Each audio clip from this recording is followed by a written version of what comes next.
kim con không?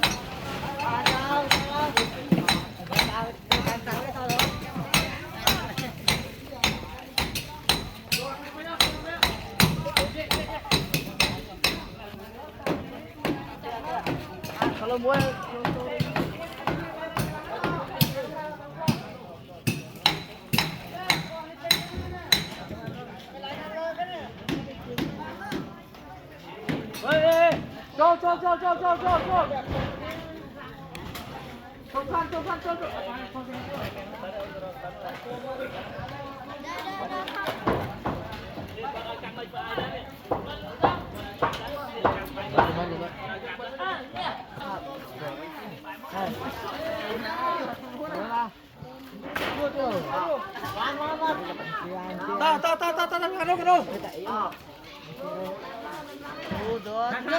cho thằng ca rồi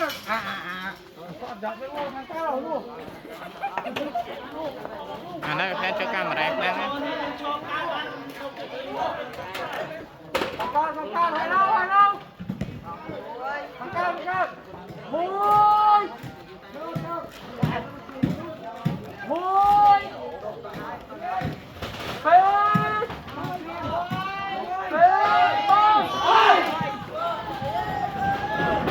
ăn cho bố te thằng tập bông đi